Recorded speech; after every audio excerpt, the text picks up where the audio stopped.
Today we're going to be talking about inverse trig. So the last 2 days we've focused primarily on doing trigonometric functions, sine, cosine, and tangent. Today we're going to work backwards, okay? So if you have sine of theta, okay, as yesterday was, today we're going to basically do the opposite of that, right? And we're going to do inverse sine, and it's denoted with a little -1, it looks like, up on the top. Okay, so again, it's called inverse trig function. So why do we do an inverse? Well, if you remember, we first looked at how to find side lengths, okay, given an angle. All right, so we were basically given like 35 degrees, and then we had to find the side length, so like x over 6 or something along those lines. Well, now we're going to work backwards. So what that means is that for any acute angle A of a right triangle, if tangent of A is that ratio, Z is a ratio, okay, then the inverse of tangent of Z is angle A, okay? So to put that more specifically, like if you have tangent of theta equals A over B, then the inverse tangent of, not theta now, but of A over B, so we're going to take that ratio and actually put it in right beside that. Let's move this over just so it looks a little better. So the inverse tangent of those ratios will then give you an angle. So if we don't have an angle length, we can use inverse trig functions to be able to find those. So if sine of A equals y, then inverse of sine of y equals A, and same thing with cosine. So it works basically for all of the trig functions. So if they give you some side lengths, you can use those to work backwards and find what is this angle, right? Okay, depending upon what it is. So let's go through some examples. I think these will help it make sense for you. Number 1, find the measure of the indicated angle to the nearest degree. Okay, so we're still going to set it up like, okay, this is the angle that they're referencing, right? All right, well, this would be opposite, this would be adjacent, and this would be the hypotenuse because it's across from the right angle, right? Okay, and then adjacent is obviously very close. So they give us the adjacent and the hypotenuse side. Well, what trig function uses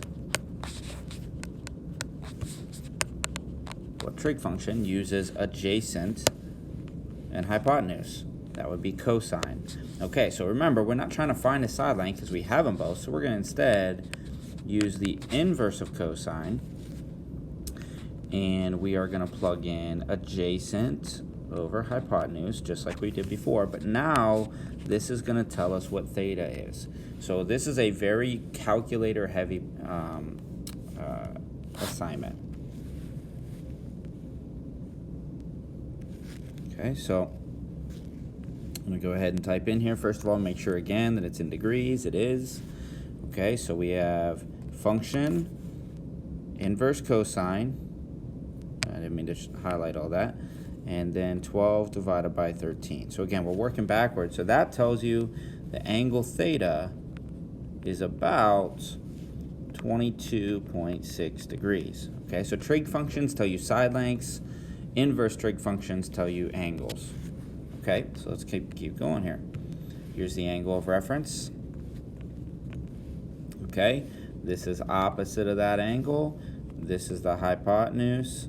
This is adjacent. So now we're using opposite and adjacent, so that's going to be tangent. So inverse tangent of TOA, so opposite over adjacent, equals the angle of reference. So let's do this again. Function tangent 2 over 4, and that is, theta is about, that's why I'm doing the squiggly lines because it's not exact, I'm rounding, 26.6 degrees. Okay, so as you can see, it's pretty simple. It just helps you find those angle measures. Okay, let's do the same thing here. All right, so we have theta. Okay, theta, this is opposite. This is then adjacent. And this one's directly across from the right angle, so it's hypotenuse. All right, So we need something with the opposite and hypotenuse. Well, that's sine.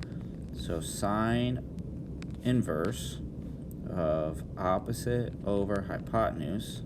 So katoa. Okay. And we're going to plug this one in.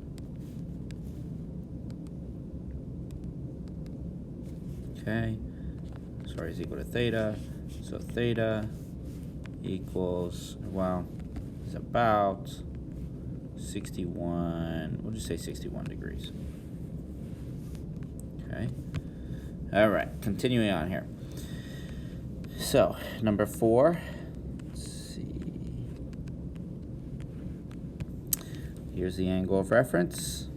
Okay, this is opposite. This is really close, it's adjacent. This is across from the right angle. This is your hypotenuse. So we're going to use adjacent hypotenuse, which is cosine again. So inverse cosine of adjacent over hypotenuse equals angle theta. Okay, we're going to plug this in.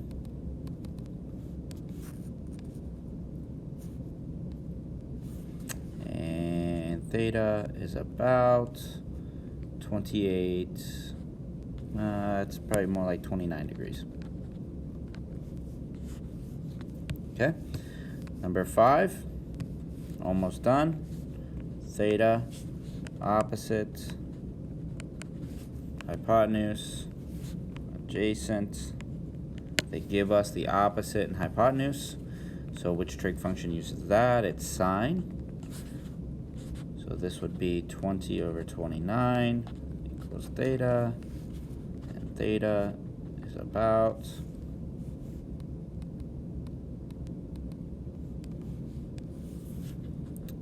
also 61 degrees. Okay? All right.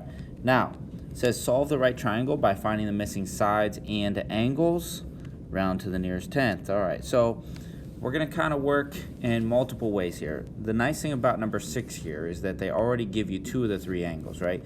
So could you use a trig function to figure out the third angle? You could, or you could just take 180, subtract the 90-degree right angle that's right here, and subtract 38, and that's going to give you that third angle, so you don't have to solve it using a trig function. So 180 minus 90 minus 38 is 52 degrees.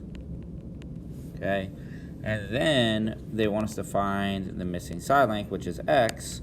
Okay, so we're going to use that just like we did yesterday. Since we're looking for a side length, we want to use a trig function. So this is opposite of 38 degrees, and this is the hypotenuse. So opposite over hypotenuse is sine. Sine of 38 equals opposite, which is 11, over hypotenuse, which is x. Okay, so like we talked about it before, I'm going to put it over top of 1, and I'm going to cross multiply. So 11, because 11 times 1 is 11, equals x times sine of 38. Sine of 38 is a number, so I'm going to divide that so I can get x by itself. Okay, and my answer, so this will cancel, is 11 divided by sine of 38. So that would be 17.9.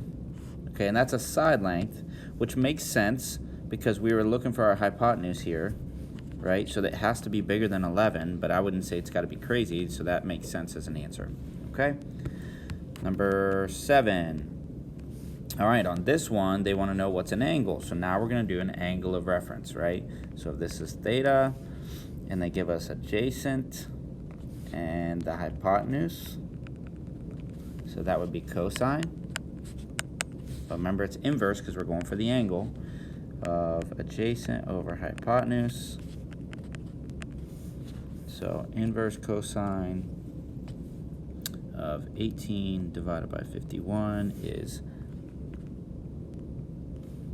69.3 degrees. There you go. Okay, and of course you could find the third side length if it asked for it. All you'd have to do is x squared plus 18 squared equals 51 squared. Or you could use a trig function now that you know the angle.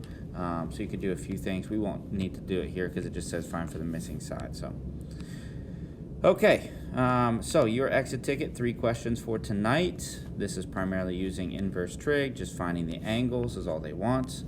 Okay, so if you have any questions, let me know. I'm also going to post a key for the maze for yesterday, so make sure to take a look at that. Make sure you have the right answers. All right, I'll see you guys in class.